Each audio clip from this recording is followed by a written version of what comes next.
24 counting day magic June 4 ചൊവ്വാഴ്ച രാവിലെ 5 മണി മുതൽ. മുരളി, അവിടെ എന്തൊക്കെയാണ് കാര്യങ്ങള്? ദേവിയും ഭാർഗവി ആന്റി ഇറങ്ങി. നിനക്ക് ടെൻഷൻ ഉണ്ടോ? ഇത്രയും ദൂരം ദേവിക പോകുന്നതല്ലേ? പിന്നെ ഞാൻ ഇവിടെ സന്തോഷിച്ചിരിക്കുകയാണോ? നിനക്ക് സന്തോഷമില്ലെങ്കിൽ പോട്ടെ, മറ്റാർക്കെങ്കിലും സന്തോഷമുണ്ടോ? നീ എന്തേ ചോദിക്കുന്നേ? അവര് പോയപ്പോ പ്രഭ ആന്റിയുടെ പ്രതികരണം എന്തായിരുന്നു? വിഷമമുണ്ടായിരുന്നോ? അമ്മയുടെ മനസ്സിൽ എന്താണെന്ന് പിടികിട്ടുന്നില്ലടാ. അമ്മ ജാതകദോഷത്തിലൊക്കെ എന്തിനാ ഇത്ര ബലം പിടിക്കുന്നെന്നാ എനിക്ക് മനസ്സിലാവാത്തെ. നിന്റെ അമ്മയെ പ്രഭ ആന്റി സ്വന്തം അമ്മയെക്കുറിച്ച് നെഗറ്റീവായി മറ്റാരെങ്കിലും പറയുമ്പോ നിനക്ക് ദേഷ്യം വരും. എന്നാലും ഞാൻ പറയുക, ഇപ്പൊ നടക്കുന്ന സംഭവങ്ങളില്ലേ, അതിന്റെയൊക്കെ പുറകില് നമ്മൾ ഉദ്ദേശിക്കാത്ത എന്തെങ്കിലും പ്ലാനിംഗ് ഉണ്ടോന്ന് എനിക്ക് സംശയമുണ്ട്. അതെന്താ നിനക്ക്? ചിലപ്പോ എന്റെ തോന്നലാവാം. പ്രഭയാന്റിയെ കൃത്യമായി വാച്ച് ചെയ്തോന്നെന്താ? പ്രഭയാന്റിയുടെ സ്ഥാനത്ത് മറ്റാരാണെങ്കിലും, അതിന് എത്ര ദുഷ്ട മനസ്സുള്ള ആളാണെങ്കിലും ശരി, ദേവികയെ പോലൊരു കുട്ടിയെ ഒരു വനത്തിലേക്ക് പറഞ്ഞയക്കില്ലായിരുന്നു. എടാ, നീ എന്താന്ന് വെച്ചൊന്ന് തെളിച്ചു പറ. എടാ, തെളിക്കാനൊന്നുമില്ല. ദേവികയെ നോക്കാനാണെന്ന് പറഞ്ഞ് എന്റെ അമ്മ കൂടെ പോകുന്നുണ്ട്. എന്തെങ്കിലും അപകടം അവിടെ സംഭവിച്ചാലേ എന്റെ തനി സ്വഭാവം എല്ലാരും അറിയും. മുരളി,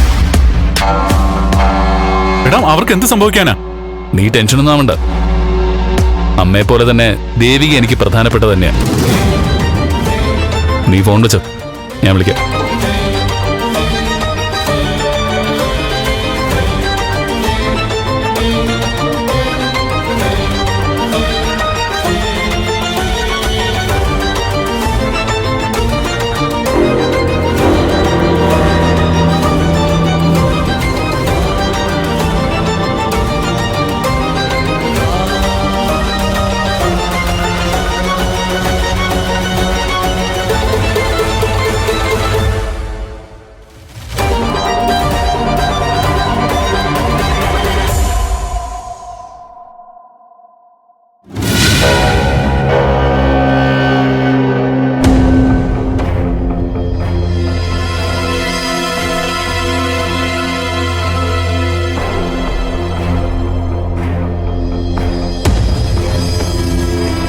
സിദ്ധുവിന് എന്നോട് ദേഷ്യമാണോ?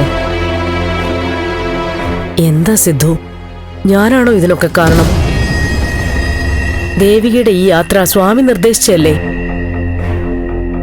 അതുമല്ല, നമുക്കെല്ലാവർക്കും നന്മ വരാനുള്ള യാത്രയല്ലേ?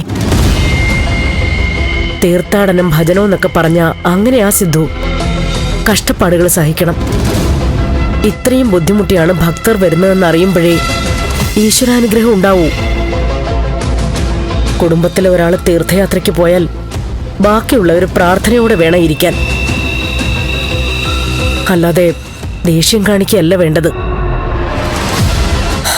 വിധി എന്തൊക്കെയോ കണ്ടുവച്ചിട്ടുണ്ട്. അത് നമുക്ക് വൈകാതെ അറിയാം.